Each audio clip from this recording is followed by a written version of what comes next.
ಏನು ಚಿನ್ನ ಮತ್ತು ಬೆಳ್ಳಿಯಲ್ಲಿ ಮತ್ತೆ ಭಾರಿ ಇಳಿಕೆ ಆಗಲಿದೆಯಾ? ಹೌದು ವೀಕ್ಷಕರೇ, ದೊಡ್ಡ ಮಟ್ಟದಲ್ಲಿ ಕುಸಿತ ಕಾಣಲಿದೆ ಅಂತೆ ಚಿನ್ನ ಮತ್ತು ಬೆಳ್ಳಿ ಬೆಲೆಯಲ್ಲಿ. ಹಾಗಾದ್ರೆ ಈಗ ಚಿನ್ನ ಬೆಳ್ಳಿ ಖರೀದಿ ಮಾಡಬೇಕಾ ಬೇಡವಾ?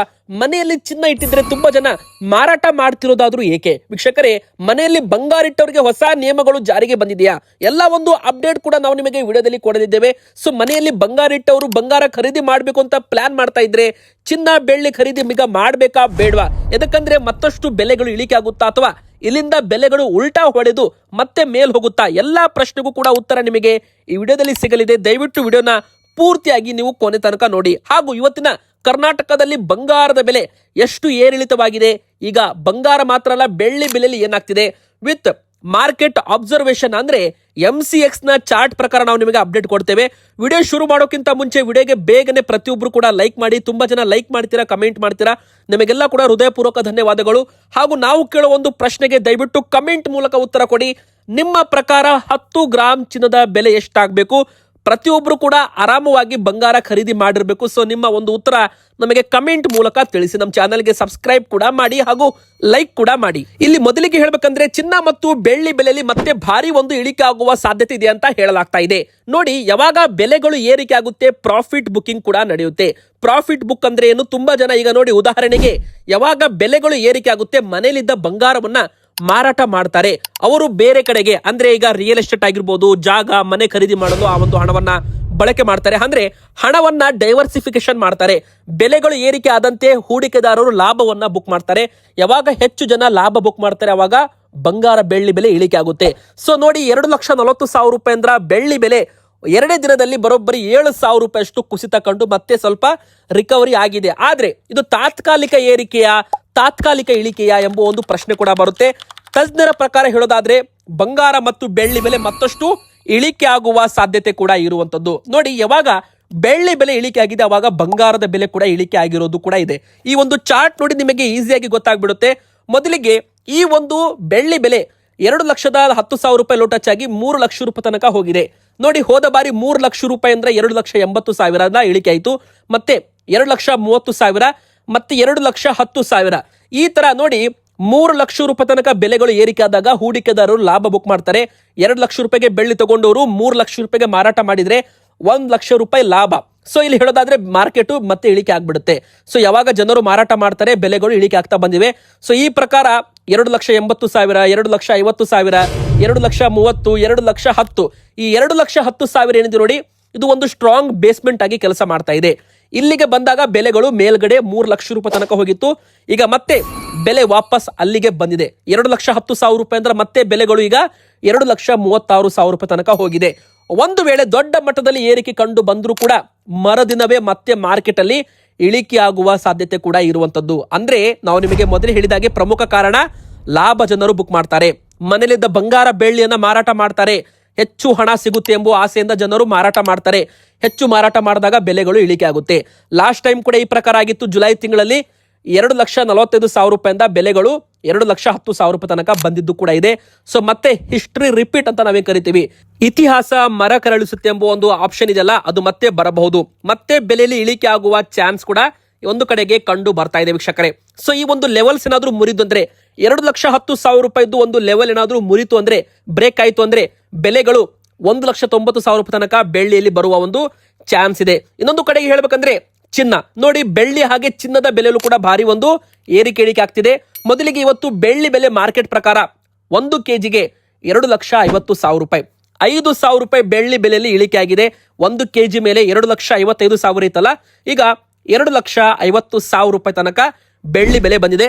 ಇದು ಮೇ ತಿಂಗಳಲ್ಲಿ ಫೆಬ್ರವರಿಯಲ್ಲಿ 3 ಲಕ್ಷ ರೂಪಾಯಿ ದಾಟಿತ್ತು. ಈಗ 2.5 ಲಕ್ಷ ಅಂತ ಹೇಳ್ಬೋದು. 3 ತಿಂಗಳಿಗೆ ಕಂಪೇರ್ ಮಾಡಿದ್ರೆ ಈಗಲೂ ಕೂಡ ಬೆಲೆಗಳು ಇಳಿಕೆಯಲ್ಲಿದೆ ಅಂತಾನೂ ಕೂಡ ಇಲ್ಲಿ ನಾವು ಹೇಳ್ಬೋದು. ವೀಕ್ಷಕರೇ, ಈಗ ಚಿನ್ನಕ್ಕೆ ಲೆಕ್ಕಕ್ಕೆ ಬರೋದಾದ್ರೆ ಚಿನ್ನ ಮತ್ತು ಬೆಳ್ಳಿ ಕೇವಲ ಭಾರತದ ಮಾರುಕಟ್ಟೆಯಿಂದ ನಿರ್ಧಾರವಾಗಲ್ಲ. ಅಮೆರಿಕದ ಇಂಟ್ರೆಸ್ಟ್ ರೇಟ್ ನಿರೀಕ್ಷೆಗಳು, ಡಾಲರ್ ಮೂವ್ಮೆಂಟು, ಕ್ರೂಡ್ ಆಯಿಲ್ ಕಚ್ಚಾ ತೈಲ ಮತ್ತು ಜಿಯೋ ಪೊಲಿಟಿಕಲ್ ಟೆನ್ಷನ್ಸ್ ಅಂದ್ರೆ ಅಮೆರಿಕ ಇರಾನ್ ನಡುವಿನ ಯುದ್ಧ ಮತ್ತು ಚೀನಾ ದೇಶದವರು ಬಂಗಾರ ಖರೀದಿ ಮಾಡಲು ಶುರು ಮಾಡ್ತಿದ್ದಾರೆ. ಈ ಎಲ್ಲ ಒಂದು ಆಪ್ಷನ್ಗಳು ಬಂಗಾರ ಬೆಳ್ಳಿಯಲ್ಲಿ ಭಾರಿ ಒಂದು ಏರಿಕೆ ಮತ್ತು ಇಳಿಕೆಗೆ ಕಾರಣವಾಗುತ್ತೆ. ಹೀಗಾಗಿ ಒಂದು ದಿನ ಬೆಲೆ ಏರಿದೆ ಅಂದ್ರೆ ಮುಂದಿನ ದಿನವೂ ಕೂಡ ಖಂಡಿತ ಬೆಲೆ ಏರುತ್ತೆ ಅಂತ ಹೇಳಲು ಸಾಧ್ಯವಿಲ್ಲ. ಮಾರುಕಟ್ಟೆಯಲ್ಲಿ ವಾಲಟಿಲಿಟಿ ಕೂಡ ಈಗ ಹೆಚ್ಚಾಗಿದೆ. ಅದಕ್ಕಾಗಿ ಖರೀದಿ ಮಾಡೋರು ಒಂದು ವಿಷಯ ಏನ್ ಮಾಡ್ಬೇಕಂದ್ರೆ ಒಂದು ಬಾರಿಗೆ ಸಂಪೂರ್ಣ ಹಣ ಹಾಕಬಾರ್ದು. ನೋಡಿ, 1.5 ಲಕ್ಷ ರೂಪಾಯಿ, 1,55,000 ರೂಪಾಯಿ ಬಂಗಾರದ ಮಾರ್ಕೆಟ್ ಟಚ್ ಆಗಿತ್ತು. ಈಗ ಮತ್ತೆ 4,000 ರೂಪಾಯಿ ಬೆಲೆಯಲ್ಲಿ ಇಳಿಕೆ ಕೂಡ ಆಗಿ ಮತ್ತೆ ಮಾರ್ಕೆಟ್ ರಿಕವರಿ ಆಗ್ತಾ ಇದೆ. ಅಂದ್ರೆ ಇದರ ಅರ್ಥ ಏನು? ಮಾರ್ಕೆಟ್ ಅಲ್ಲಿ ಮತ್ತೆ ಸೆಲ್ಲಿಂಗ್ ಪ್ರೆಷರ್ ಬರ್ತಾ ಇದೆ, ಮಾರಾಟ ಮಾಡೋರ ಸಂಖ್ಯೆ ಮತ್ತೆ ಬರ್ತಾ ಇದೆ, ಆದ್ರೆ ಸಸ್ಟೇನ್ ಆಗ್ತಾ ಇದೆ ಮಾರ್ಕೆಟ್. ಅಂದ್ರೆ ಸ್ವಲ್ಪ ಸ್ಟ್ರಾಂಗ್ ಇದೆ ಸದ್ಯಕ್ಕೆ, ಆದ್ರೆ ಯಾವಾಗ ವೀಕ್ ಆಗುತ್ತೆ ಗೊತ್ತಿಲ್ಲ. ಇಲ್ಲಿ ನೀವು ನೋಡಬಹುದು ವೀಕ್ಷಕರೇ, ಹೋದ ಬಾರಿ 1,30,000 ರೂಪಾಯಿ ಮಾರ್ಚ್ ತಿಂಗಳಲ್ಲಿ, ಇದೇ ವರ್ಷ ಮಾರ್ಚ್ ತಿಂಗಳಲ್ಲಿ 1,30,000 ರೂಪಾಯಿಂದ ಬೆಲೆ 1,60,000 ರೂಪಾಯಿ ಹೋಗಿತ್ತು. ಸ್ವಲ್ಪ ಹಿಂದೆ ಬಂದ್ರೆ ಫೆಬ್ರವರಿಯಲ್ಲಿ 1,70,000 ರೂಪಾಯಿ ಹೋಗಿತ್ತು. ಅದೇ ಜನವರಿ ತಿಂಗಳಲ್ಲಿ ಬಂಗಾರದ ಬೆಲೆ 1,80,000 ರೂಪಾಯಿ ದಾಟಿತ್ತು. ನೋಡಿ, ಬೇಕಾದ್ರೆ ನೀವು ಗ್ರಾಫ್ ನೋಡಬಹುದು. 1,80,000 ರೂಪಾಯಿಗೆ ಬಂದಾಗ ಜನರು ಮನೇಲಿದ್ದ ಬಂಗಾರವನ್ನ ಮಾರಾಟ ಮಾಡಿಬಿಟ್ಟಿದ್ದಾರೆ. ಯಾರೆಲ್ಲ 1,50,000ದಾಗ ಬಂಗಾರ ಖರೀದಿ ಮಾಡಿದ್ರಲ್ಲ, ಅವರ ಬೆಲೆ 3 ಪಟ್ಟು ಆಗ್ಬಿಟ್ಟಿತ್ತು. 1 ಲಕ್ಷಕ್ಕೆ 3 ಲಕ್ಷ ಲಾಭ. ಅವಾಗ ಜನರು ಮಾರಾಟ ಮಾಡ್ತಾರೆ. ಮಾರಾಟ ಮಾಡಿದಾಗ ಬೆಲೆಗಳು ದಿಢೀರ್ ಅಂತ ಇಳಿಕೆ ಆಗೋದಕ್ಕೆ ಶುರುವಾಗುತ್ತೆ. ಸೊ ವೀಕ್ಷಕರೇ, ಯಾವಾಗ್ಲೂ ಕೂಡ ಬೆಲೆಗಳು ಏರಿಕೆ ಆಗ್ತಿದೆ ಅಂತ ಫೋಮೋದಲ್ಲಿ ನೀವು ಖರೀದಿ ಮಾಡಬಾರ್ದು. ಸೊ ಸ್ವಲ್ಪ ವೇಟ್ ಮಾಡಬೇಕು, ಮಾರ್ಕೆಟ್ ಅಬ್ಸರ್ವ್ ಮಾಡಬೇಕು. ಬೆಲೆಯಲ್ಲಿ ಇಳಿಕೆ ಆಗುತ್ತೋ ಏರಿಕೆ ಆಗುತ್ತೋ ಎಂಬುವ ಪ್ರಶ್ನೆ ನಿಮಗೆ ಬಂತಂದ್ರೆ ಮಾರ್ಕೆಟ್ ನೀವು ಚೆಕ್ ಮಾಡಬೇಕಾಗುತ್ತೆ. ವೀಕ್ಷಕರೇ, ಇಲ್ಲಿ ನೋಡಬಹುದು ನೀವು, ಬರೋಬ್ಬರಿ 1,80,000 ರೂಪಾಯಿ ಅಂದ್ರ ಬೆಲೆಗಳು 1,40,000 ರೂಪಾಯಿಗೆ ಬಂದಿತ್ತು. ಹತ್ತತ್ರ ಏನಿಲ್ಲ ಅಂದ್ರೂ ಕೂಡ 46,000 ರೂಪಾಯಿ ದೊಡ್ಡ ಮಟ್ಟದ ಕುಸಿತ ಬಂಗಾರದಲ್ಲಿ ನೋಡೋಕ್ ಸಿಕ್ಕಿತೆ. ಇನ್ನೊಂದು ಕಡೆಗೆ ಈಗ ಮತ್ತೆ ಅದೇ ಲೆವೆಲ್ಸ್ ಅಂದ್ರೆ ಮತ್ತೆ 1,40,000 ರೂಪಾಯಿಗೆ ಮಾರ್ಕೆಟ್ ಈ ಬಾರಿ ಬಂದು ಇಲ್ಲಿಂದ ಮತ್ತೆ ಒಂದು ಏರಿಕೆ ಆಗಿರೋದು ಕೂಡ ಇದೆ. ಲಾಸ್ಟ್ ಟೈಮ್ ಕೂಡ 1,40,000 ರೂಪಾಯಿಂದ ಬೆಲೆಗಳು ಇಳಿಕೆ ಆಗಿರೋದು ಕೂಡ ಇದೆ. ಸ್ವಲ್ಪ ಏರಿಕೆ ಆದ್ರೂ ಕೂಡ ಮತ್ತೆ ದಿಢೀರ್ ಅಂತ ಇಳಿಕೆ ಆಗಿರೋದು ಹಿಸ್ಟ್ರಿಯಲ್ಲಿ ಇದೆ. ಹಿಂದಿನ ಒಂದು 2-3 ತಿಂಗಳ ಹಿಂದೆ ಈ ತರ ಆಗಿರೋದು ಕೂಡ ಇದೆ.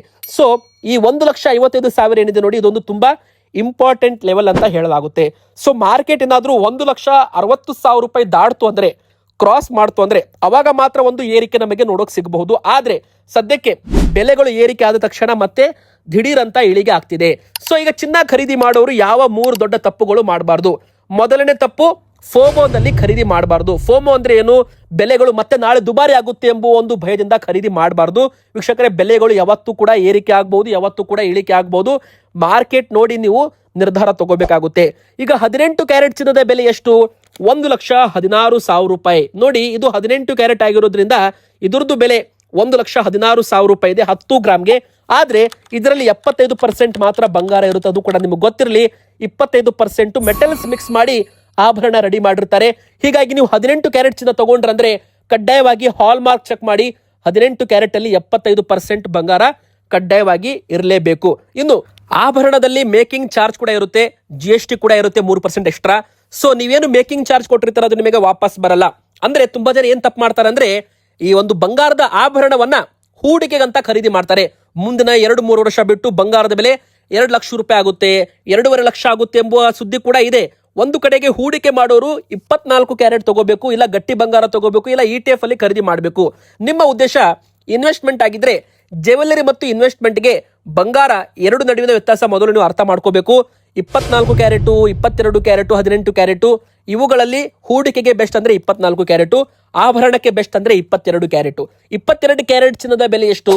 1,42,000 ರೂಪಾಯಿ. ವೀಕ್ಷಕರೇ, ಇದರದ್ದು ಬೆಲೆ ಕೂಡ ಈಗ ನೀವು ನೋಡಬಹುದು. ಹೋದ ವಾರ 1,35,000 ಇತ್ತು, ಈ ವಾರ 1,42,000 ಇದೆ. ಆದ್ರೆ ಹೋದ 2 ತಿಂಗಳ ಹಿಂದೆ ಇದ್ರದ್ದು ಬೆಲೆ 1,50,000 ರೂಪಾಯಿ ಇತ್ತು. ಸೊ ನಾವು 2 ತಿಂಗಳು 3 ತಿಂಗಳಿಗೆ ಕಂಪೇರ್ ಮಾಡಿದ್ರೆ ಈಗಲೂ ಕೂಡ ಬೆಲೆಗಳು ಇಳಿಕೆಯಲ್ಲಿದೆ. ಆದ್ರೆ ಹೋದ ವಾರ ಈ ವಾರದಲ್ಲಿ ಸ್ವಲ್ಪ ಬೆಲೆಗಳು ಏರಿಕೆ ಆಗಿರೋದು ನಿಜ. ಆದ್ರೆ ಮುಂದಿನ ಬರೋ ದಿನ ಮತ್ತಷ್ಟು ಇಳಿಕೆ ಆಗೋದು ಕೂಡ ನಿಜ ಅಂತ ಹೇಳಲಾಗ್ತಾ ಇದೆ. ಹಾಗಾದ್ರೆ ಈ ಒಂದು ಬಂಗಾರ ಬೆಳ್ಳಿ ಈಗ ತಗೋಬೇಕಾ ಬೇಡ ಎಂಬ ಪ್ರಶ್ನೆ ಕೂಡ ಬರುತ್ತೆ. ವೀಕ್ಷಕರೇ, ನೀವು ನಿಮ್ಮ ಮನೆಯಲ್ಲಿ ಶುಭ ಸಮಾರಂಭ ಇರುತ್ತೆ, ಮದುವೆ ಇರುತ್ತೆ, ಬಂಗಾರ ಖರೀದಿ ಮಾಡೋದು ಅನಿವಾರ್ಯವಾಗಿದ್ರೆ ಒಟ್ಟಿಗೆ 1 ಲಕ್ಷ ಹಣ ನೀವು ಹಾಕಬೇಡಿ. ಉದಾಹರಣೆಗೆ 1 ಲಕ್ಷ ರೂಪಾಯಿ ಹಣ ಇದೆ ಅಂದ್ರೆ 1 ಲಕ್ಷ ಇವತ್ತೇ ತಗೋಬೇಡಿ. ಬಂಗಾರ 10,000 20,000 ಬಂಗಾರ ತಗೊಳ್ಳಿ ಮೊದಲಿಗೆ. ಮತ್ತೆ ನಾಳೆ ಬೆಲೆ ಇಳಿಕೆ ಆಯ್ತಾ ಮತ್ತೆ ಒಂದು 20,000 ತಗೊಳ್ಳಿ, ಮತ್ತೆ ಬೆಲೆ ಇಳಿಕೆ ಆಯ್ತಾ ಮತ್ತೆ ತಗೊಳ್ಳಿ. ಈ ತರ ಇನ್ಸ್ಟಾಲ್ಮೆಂಟ್ ಮಾಡಿ ತಗೊಳ್ಳಿ. ಒಂದು ವೇಳೆ ಬೆಲೆ ಏರಿಕೆ ಆಯ್ತು ಅಂದ್ರೆ ಸ್ವಲ್ಪ ವೇಟ್ ಮಾಡಿ, ಮಾರ್ಕೆಟ್ ಚೆಕ್ ಮಾಡಿ, ಆನ್ಲೈನ್ ನಲ್ಲಿ ಎಲ್ಲ ಮಾರ್ಕೆಟ್ ಚೆಕ್ ಮಾಡಿ. ಸೊ ನಿಮಗೆ ಓಕೆ ಅನ್ಸಂದ್ರೆ ಅವಾಗ ಮಾತ್ರ ನೀವು ಖರೀದಿ ಮಾಡಬಹುದು. ತುಂಬಾ ಜನ ಏನ್ ತಪ್ಪು ಮಾಡ್ತಾರೆ, ಬಿಲ್ ಮತ್ತು ಹಾಲ್ ಮಾರ್ಕ್ ಚೆಕ್ ಮಾಡಲ್ಲ.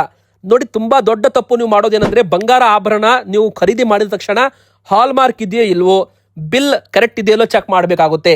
ಸೊ ಬಿಲ್ ಪ್ರಕಾರ ನಿಮ್ಮ ಬಂಗಾರ ಇದೆಯಲ್ಲೋ ಅದನ್ನು ಕೂಡ ನೀವು ಚೆಕ್ ಮಾಡಬೇಕಾಗುತ್ತೆ. ವೀಕ್ಷಕರೇ, ಈಗ 24 ಕ್ಯಾರೆಟ್ ಚಿನ್ನದ ಬೆಲೆ ಎಷ್ಟು? 10 ಗ್ರಾಮ್ಗೆ 1,55,000 ರೂಪಾಯಿ.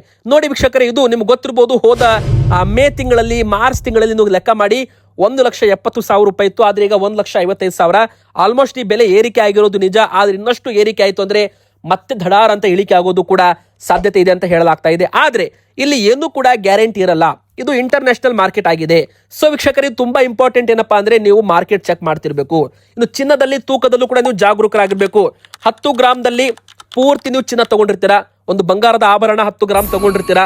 10 ಗ್ರಾಮ್ನಲ್ಲಿ ಸಂಪೂರ್ಣ ಚಿನ್ನ ಇರ್ಬೇಕಂತ ಏನಿಲ್ಲ, ಅದರಲ್ಲಿ ಡಿಸೈನ್ಸ್ ಇರುತ್ತೆ, ಸ್ಟೋನ್ಸ್ ಅಂತ ಇರುತ್ತೆ, ಬೇರೆ ಬೇರೆ ಮಟೀರಿಯಲ್ ಕೂಡ ಅದ್ರ ಮೇಲೆ ಹಾಕಿರ್ತಾರೆ.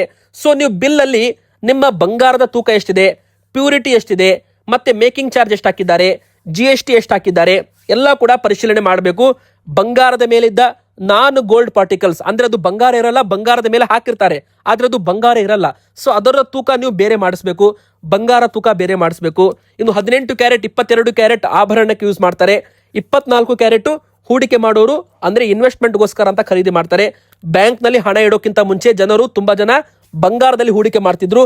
ಹೋದ 10 ವರ್ಷಗಳ ಹಿಂದೆ ಬಂಗಾರದ ಬೆಲೆ 30-40 ಸಾವಿರ ರೂಪಾಯಿ, 50 ಸಾವಿರ ರೂಪಾಯಿ ಇತ್ತು. ಆದ್ರೆ ಈಗ ಬಂಗಾರದ ಬೆಲೆ 1.5 ಲಕ್ಷ ಆಗಿದೆ. ಬ್ಯಾಂಕ್ ನಲ್ಲಿ ಹಣ ಇಟ್ಟಿದ್ರೆ, ಬಂಗಾರದಲ್ಲಿ ಮನೆಯಲ್ಲಿ ಬಂಗಾರ ಇಟ್ಟಿದ್ರೆ ಲಾಭ ಬಂಗಾರ ಜಾಸ್ತಿ ಕೊಟ್ಟಿದೆ. ಸೊ ಮುಂದಿನ ಬರೋ ವರ್ಷ ಬಂಗಾರ 2 ಲಕ್ಷ ರೂಪಾಯಿ ಆಗುತ್ತೆ ಅಂತ JP ಮಾರ್ಗನ್ ಕಂಪನಿ ಕೂಡ ಒಂದು ಇನ್ವೆಸ್ಟ್ಮೆಂಟ್ ಫೋರ್ಕಾಸ್ಟ್ ಕಂಪನಿ ಹೇಳಿದೆ. ಸೊ ಒಂದು ದೊಡ್ಡ ಶಾಕಿಂಗ್ ಸುದ್ದಿ ಅಂತಾನೂ ಕೂಡ ಹೇಳ್ತಾ ವಿಡಿಯೋನ ಮುಗಿಸ್ತಾ ಇದ್ದೇನೆ. ನಿಮ್ಮ ಅನಿಸಿಕೆ ಕಮೆಂಟ್ ಮಾಡಿ, ವಿಡಿಯೋನ ಲೈಕ್ ಮಾಡಿ, ಚಾನಲ್ಗೆ ಸಬ್ಸ್ಕ್ರೈಬ್ ಆಗಿ.